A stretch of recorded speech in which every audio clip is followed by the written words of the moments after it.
歌ってろってでも見てくれてる人にはそれ感謝してるんですよ。だからありがとうございます切ればいいじゃないですか。いやそうなんだけどさ、こう感謝の念をそうですね。そう感謝の念を伝えたくて、あとねこうサックスがね結構ねこう映すとサックスそんなに見たことない人が結構いたりするので、お願いしますよね。そうこんなになってるんですよ。それでこう2つもあったりすると2つあるってことが結構珍しいので、そう僕たちなんかこうやってるとそんなにこう別に普通の状況じゃないですか、うんこのサックスがあるというのは。でも人によってはねこうでなんかやっぱこれがすごい渋いって言われてまあ渋い色してますよね。ね。でもこれすごい珍しいんだよね。だからなんかその僕買った時山中さんのとこで買ったんだけど、中古の状態でもうこうなってて、そうなんかこれはわざとなんですかとかって言われたんだけど、僕が合わせてやったわけじゃないし、多分音的にはあんまりよろしくない方だよね多分。どうなんですかね。その落下が剥がれてキラびやかではないです。そうだからなんかいい匂いしてますね。そうですね。あんまり連絡してないかそういう問題。な。やっぱり擦る回数が増えるとね、剥げますよね。そういうことか。でもこれどうやってこうなったんだろう。そうですね。どっからよく触ったとこがこう剥げるじゃないですか。本当だ。でもツルツルなんですよね。この人前の持ち主だよ。こんなに練習し、でもここ普通触んない。まあ毎日撫でるんだよ。撫でる人撫でてるうちにこうなってたのかな。ここは明らかに触るから、そうこういうところはこの辺は確かに触るから剥げるんですよ。これ膝上ああ、かもしれないですね。なんてテナサックスです。みんなもやろう。よくわかんない。始めづらいですね。テナーは始めづらいんですか？いや、アルトサックスの方が小さいし、安いし、軽いし、初めてやるサックスといえば、あんまりこっちには来ないかな。確かに。アルトってすごい小さいよね。これでやってると、だいぶ軽く感じますね。俺最近ちょっとだけアルトに興味が。ああ、そうなんですね。女性歌手のボーカルの曲を確かに吹いたりすると音域がテナーだとちょっと上すぎちゃってちょっと出なかったりするので、そうアイズワンのためにアルトなるほどね。ソプラノでもいいね。ソプラノだとねちょっと逆に高すぎるし、なんかイメージもさちょっと違うじゃん。なるほどね。なんとなくアイズワンのために。そうアイズワンのためにアルトで大事ですよ。って思ったりなんかして、サックスの説明とかもするんですか、これ。いやなんかやっぱその方が喜ぶ、なんか質問されたりするので、特に楽器のこの渋い楽器ですねみたいなことすごいよく言われるので。そうですよね。なんか楽器の人ばっかりと一緒にいると何も言われなくなっちゃうけど。そうよく細かくこんなになってるんですよって知らない人もいるでし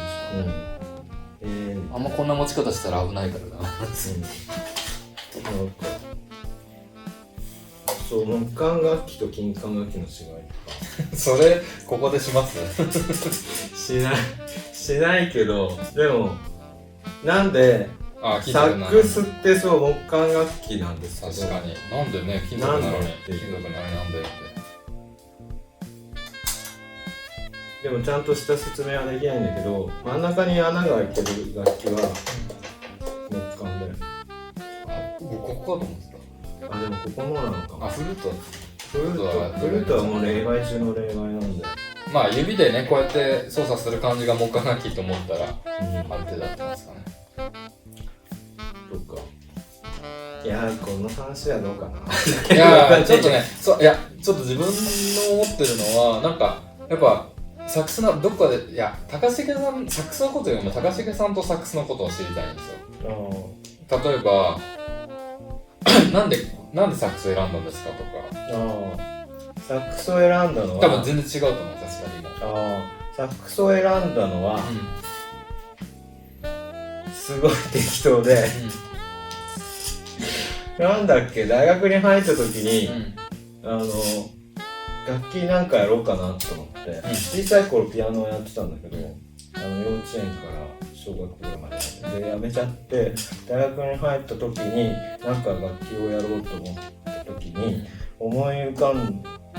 かんだっていうか、そのクラシック系があるじゃないですか、クラシック系はもう無理だと思って、そもそもちょっと相性が悪いございまし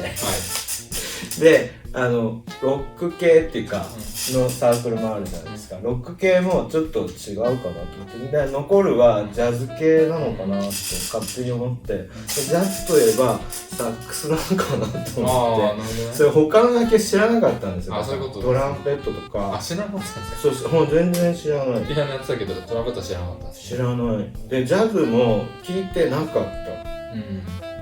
た。だから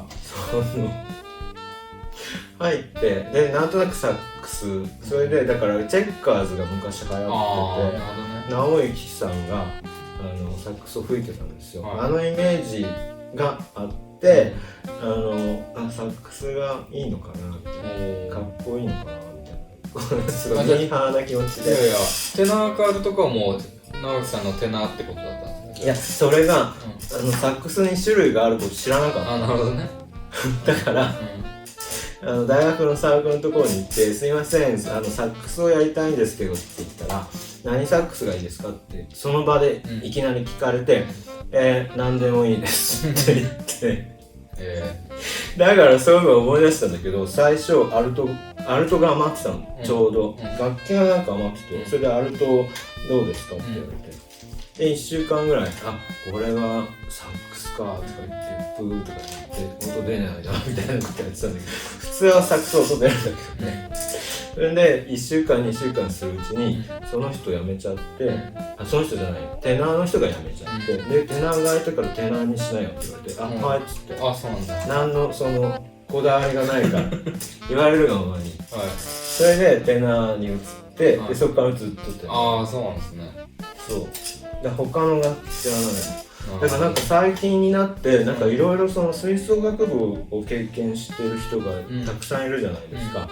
そういう人たちに話を聞くと、なんかこう希望の楽器にこうありつけてない人が結構いて、なんかじゃんけんに負けたとか、なんかたくさんいるから、あなたは低音楽器に男だからね、大きい楽器に行きなさいとかみたいな話で、いやそんなことがあるんだと思って、それが現実多いよね。はい、それを知らずに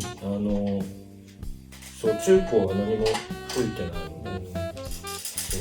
うだからちょっとびっくりしてサックスを始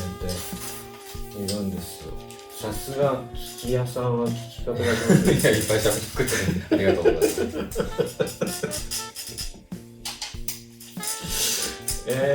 でもそうしたら楽勝さんはどうしてサックスをっていう話になりますよ。いや自分は何の楽器でもよくて、ピアノを最初やってたんですけど、ピアノって設備で持ち運べないじゃないですか、で中学入った時に吹奏楽部に入ったらなんかやっぱりなんか道具、自分の道具っていうのをこう使いこなしたいなっていう願望があって、だから打楽器とかだと設備なんか大きすぎて持っていけない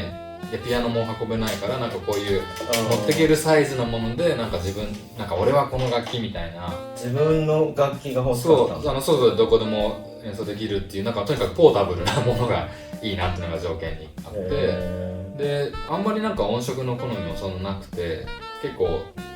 トランペットをやってたりサックスやったりクラリネットから始めたりフルートやったりするんですけど、